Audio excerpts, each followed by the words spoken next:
Our guest today is a very interesting person. She has been in the media for the last 3 decades, and she has been working in real estate for more than 2 decades. And media itself, again, is not an easy industry, and a combination of media and real estate is quite a heady cocktail, mocktail, whatever you want to call it. But she's been there, done that, and earned all the respect.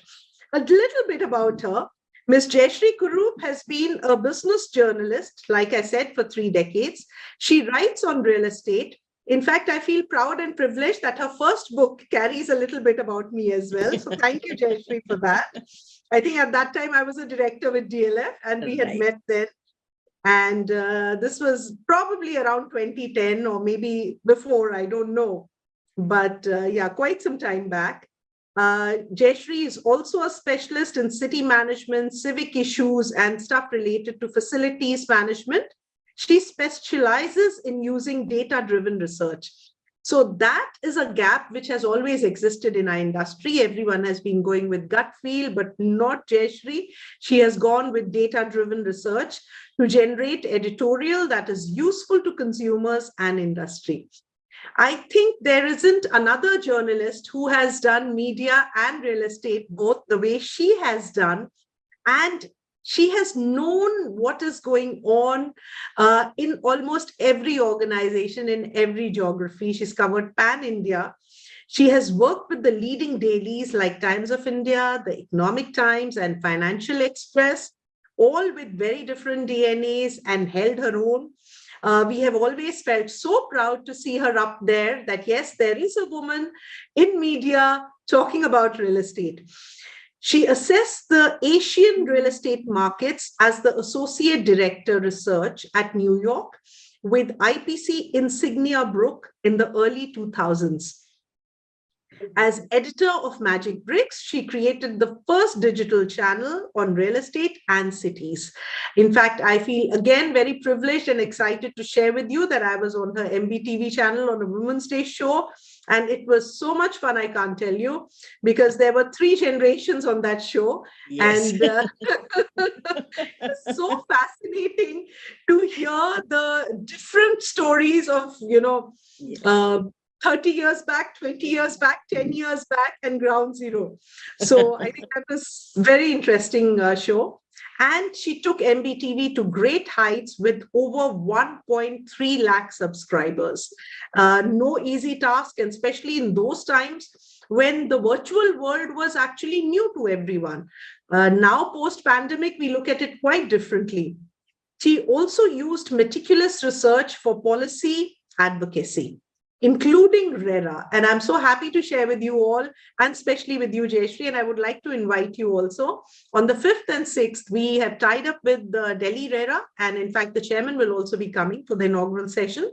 And on 5th and 6th, we kickstart our first NIRED program, the coaching for real estate and RERA and real estate essentials. And I'm pleased to share with you all that I am the course director for that. And RICS is our knowledge partner and content partner. Transaction cost analysis, affordable rental housing. These are subjects which probably will be touched upon, but Jayashree did it back then. 2 decades back, 3 decades back, when nobody understood or knew the spellings even. She has recently completed her EDP in digital management from XLRI.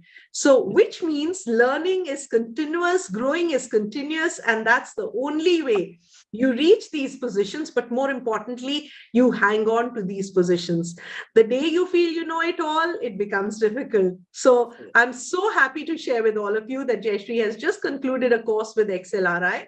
And I'm very happy to share with you, Jayashree, that I concluded a course and then finally a test with the Ministry of Corporate Affairs. And finally, I'm a certified independent director, competent to be on the board of companies. Congratulations. Yeah. That calls for applause. Shortage of women directors, and we all have to be there. Otherwise, we will not have a voice. So I think we are a generation which just loves learning and moving, and I think we get our joy out of that. That is our hobby. That is our hobby, real hobby.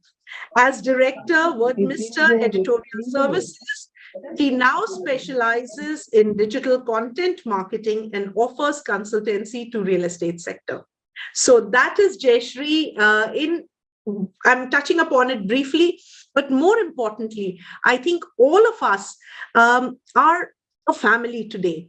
And the family is as strong as the help we extend to each other. So before she starts her talk, I would like to share with you that my first experience of giving back, in fact, she's the one who gave me that opportunity. One fine day, she called me up and she says, there's something called Indie Village. Have you heard of them? I said, yeah, the name keeps popping up on LinkedIn. So she says, no, they mentor rural executives who understand STEM, but they don't understand presentation. And that's why they get left behind in the race. I said, what do I need to do? She says, you need to block your Saturdays and Sundays for them.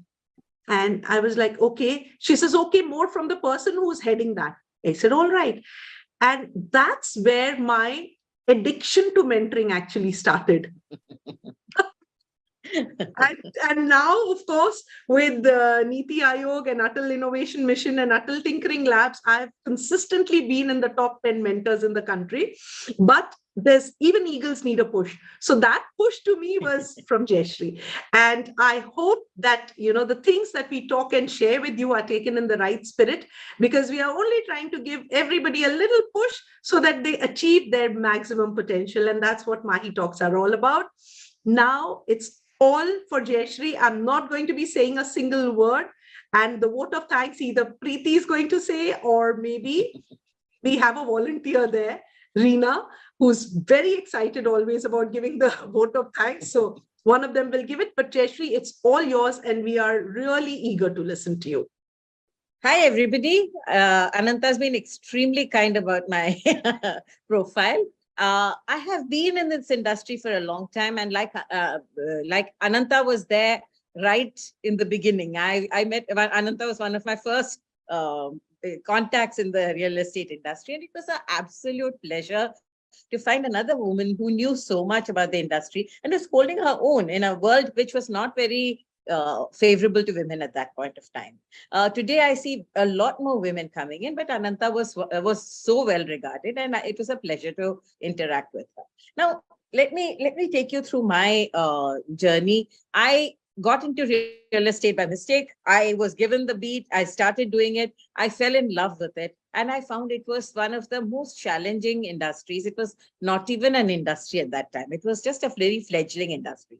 But today, I think the turning point was 1998, when housing finance was made available to the common man, and the first housing and habitat policy came out. That was the time when real estate allowed the entry of private sector, and there was just so much real estate in the market. Now, navigating that has been a minefield for a lot of people, but I think there are certain things that you have to keep in mind. So let me go on. This was something that Paytm brought out. It was about men and women, urbanites like you and me. If you were able to answer correctly, move forward or step back. So it was, have you learned cycling before the age of 10? So most people move forward. Have you done things? And then the questions became, do you make your financial decisions on your own? Have you paid your taxes on your own? And slowly you found that there was a big divide. The men moved forward. Most of the women dropped back. And at the end, there was just, I think, one woman in it, or maybe none. And that's when it was an eye-opener for a lot of people. And it was not only them. It was also people like us who discovered that we were not financially literate, so to speak. So then they said, what has gone wrong? And I've got this in the presentation. Ananta, share it with everybody. People can view it even later. Basically, it was just a context setting. Okay. So when I talk about women in finance, why do even the most progressive women drop off as leaders when they are confronted with finance? Mere 1%, 2% goes forward, but women are intimidated by finance. And that's why I said finance is your game. It actually is, and I'll show you how. Why do we expect fathers, husbands, brothers, sons to give us advice? Even if we don't expect it, they give us advice. So then what happens is that most real estate transactions we find today are initiated by women. Ghar le lein, ye wala lein. We have to live here. We need a 3-bedroom. We need a room for the children. All that comes from the women, but ultimately the many transactions are concluded by men. So do we need to change this at all, or are we okay with this, right? Now, when you talk about buy, sell, and invest, it is real estate, it's mutual funds and stocks, it's gold, art, crypto. The categories are growing. There are so many ways in which you can invest for yourself. Now, what is our strength as women? We are research driven. Intrinsically, women are research driven. They multitask. You manage work, you manage the child, you manage the in-laws, you manage so many things. I mean, we are built like that. Our DNA is to multitask. We're obsessive about the finer details. Like we don't like dust on our tables, we don't like leaving anything unsolved. We like to address it. And we balance risk-taking and playing safe. You do like to take some risks, but you also like to play safe. So that's a strength in you. You are cautious, which is a good thing. When you're investing, caution is a good thing. And you're not scared of asking questions. You say, why? Kaise karu? Kya karu? Kaise karu? And sometimes people get irritated, but so be it. It's your money. You can ask the questions. And you like discipline. As women, we like to be disciplined in whatever we do. And investment is a disciplined activity. So what are our weaknesses? If intimidated by financial decisions is something that I've seen in a majority of the women I see. They are scared of making those financial decisions. They are unsure and scared. And not because they don't know. Some of them are math whizzes, but they're unsure and they're scared of making big financial decisions. They research till the cows come home and the opportunity has passed. Now, research is a good thing, but you have to have finite research and you have to do it on time.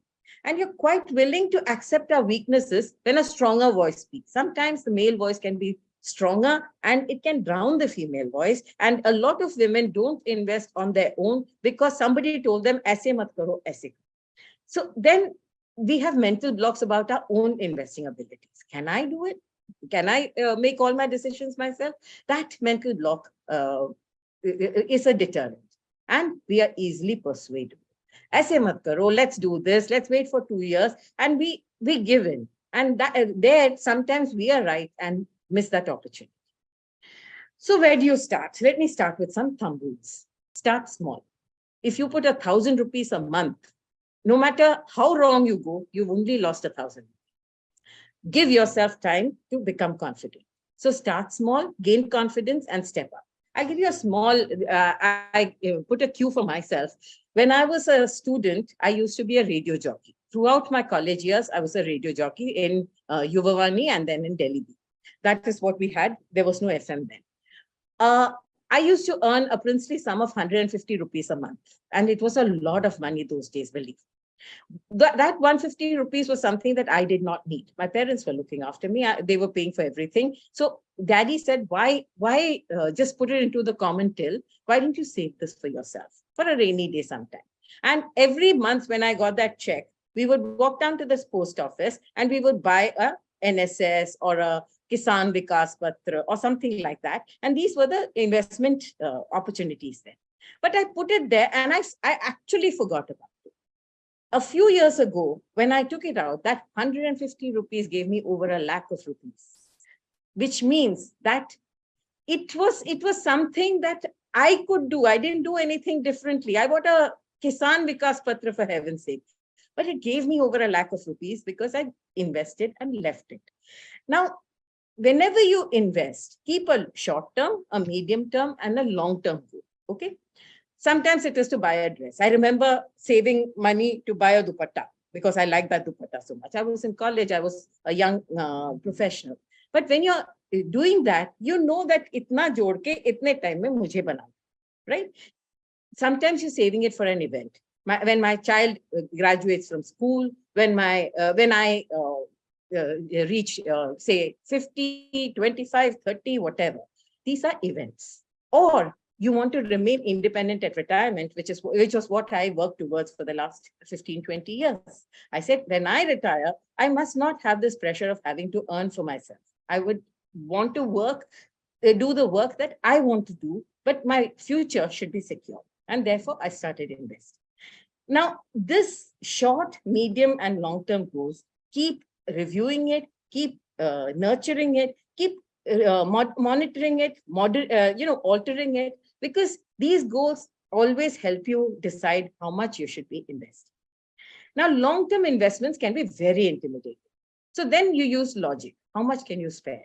If you're earning, say, 1 lakh, it's quite possible that 20,000 is something that you can very easily put in. If you have many debts, maybe 10,000. If not 10,000, 5,000. If not 5,000, 1,000. Whatever it is, squeeze a little bit out of whatever you're earning. And for every lakh, put at least 1,000, 2,000, 5,000, 10,000 aside. Now, this means that you are squeezing. If you can afford 10,000, put 12. Because that 2,000 is something that, you just don't have to go out once in the month, but that 2,000 extra you can put into your investments. And you will find that it'll give you great dividends as you go along. Now, keep a liquid fund backup. Remember that life is not a smooth path. It's not a straight line.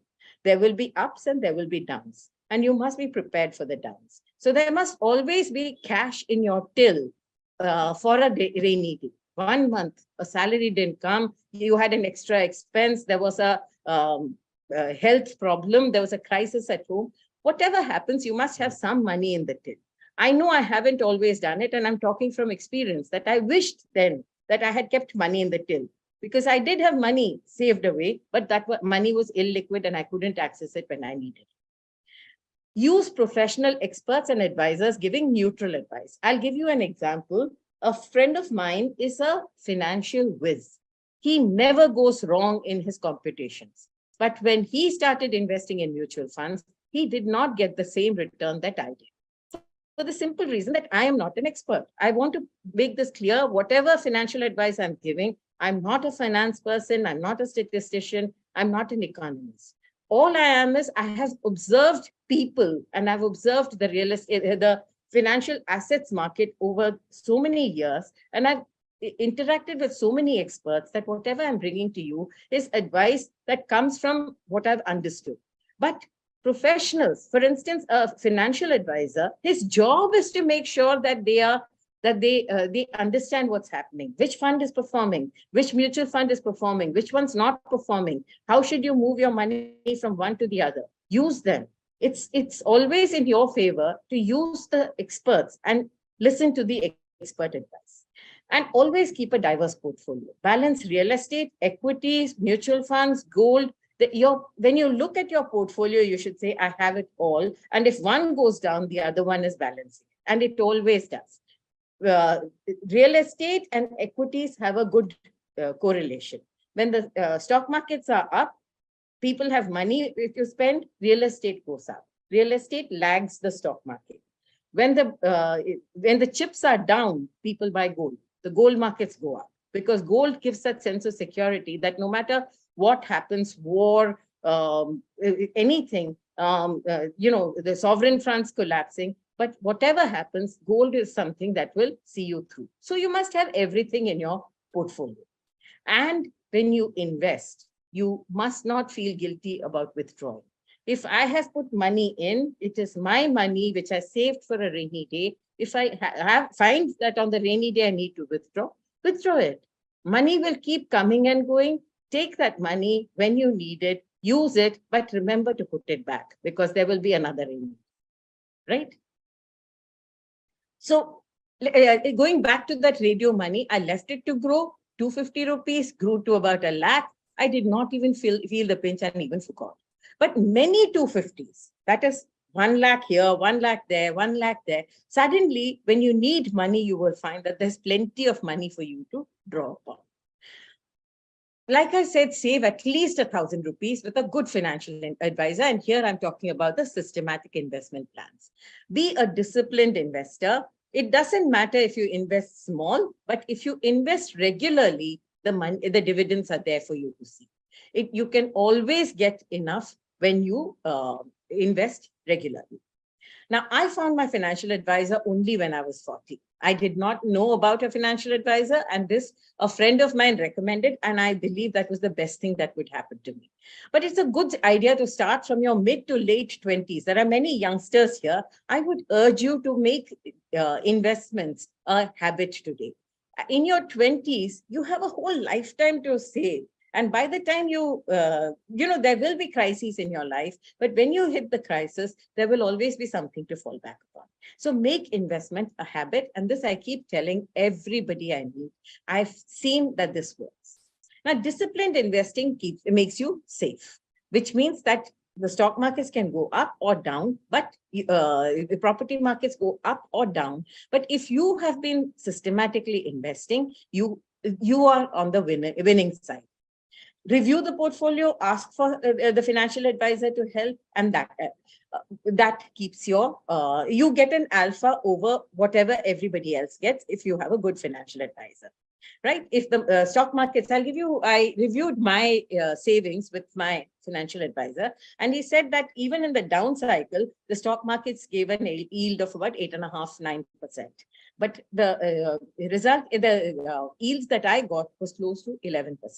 How did I get that? Because we kept moving from funds which were not performing or which were just performing on par with funds which were outperforming the markets. And that's how you get an alpha. So a good advisor can do. But real estate is something that I think everybody should be investing. How much real estate can you manage? Your first house, it doesn't have a right time or a wrong time. If you need the house, it's the right time to buy. Find out what you can afford. And the best way to do it is if you're paying, say, 25,000 rupees as your rent, the EMI should not be more than 30,000. That's what you can afford. You fix the rent of 25,000 because that's what you can afford. When you're buying, make your EMIs not more than 30,000. Now, why am I saying?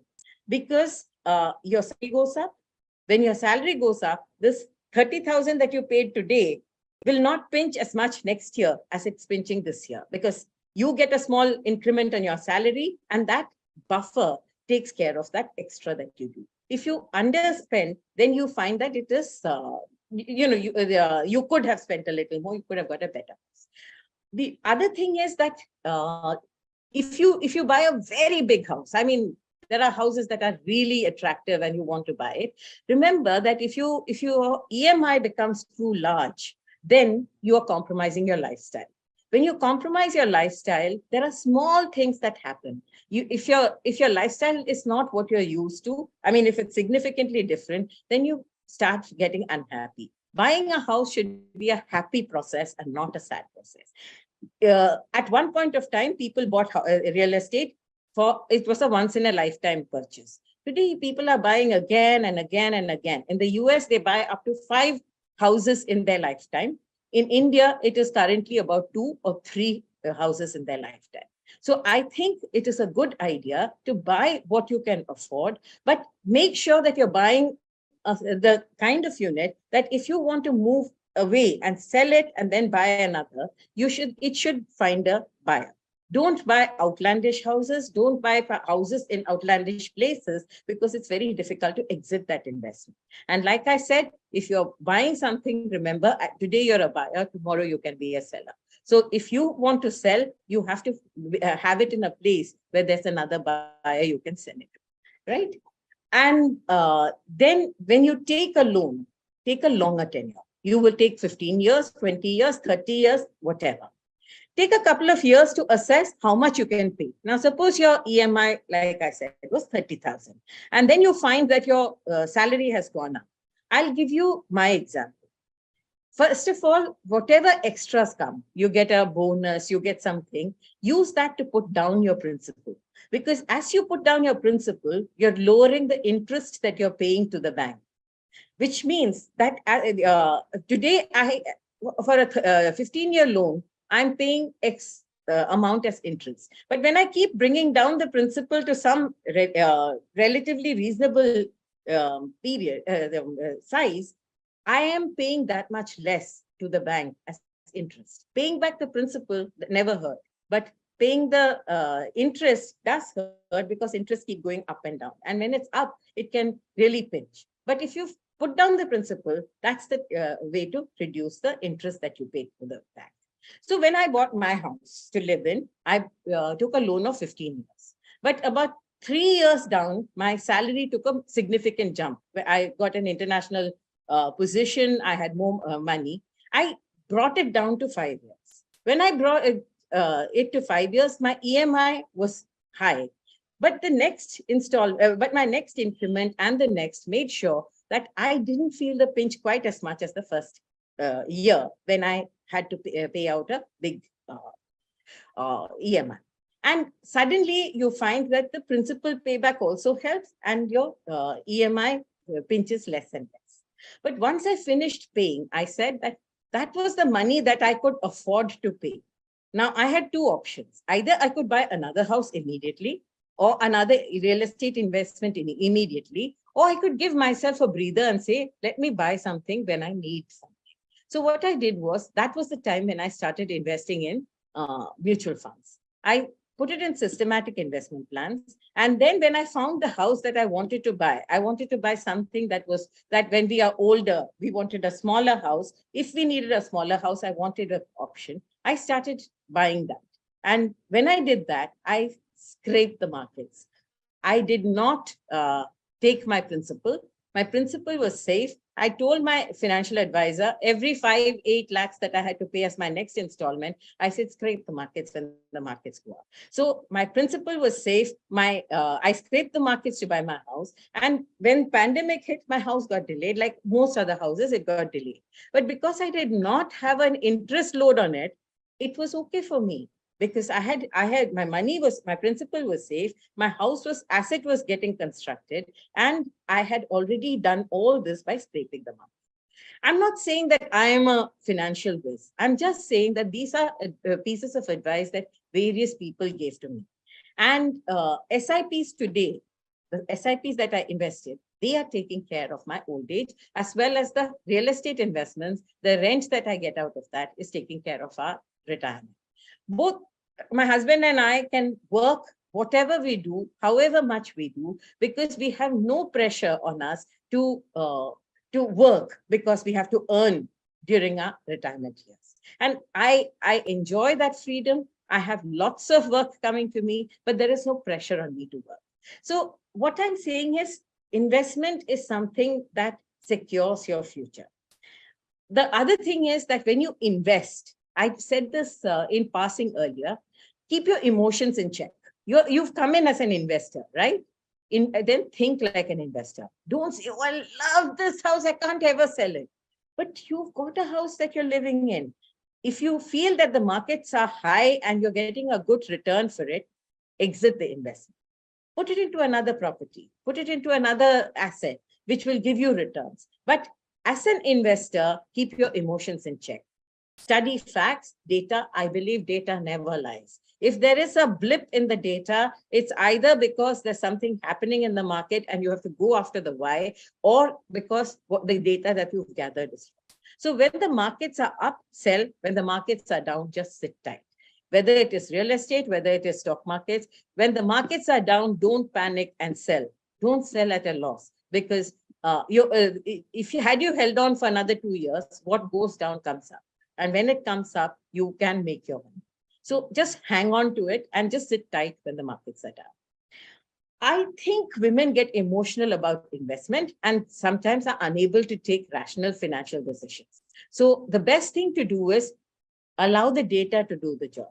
When the data tells you that it's going up, no matter what happens, what emotions, the data brings the rationality into your decisions. And always periodically review your portfolio. This is something that I find makes a lot of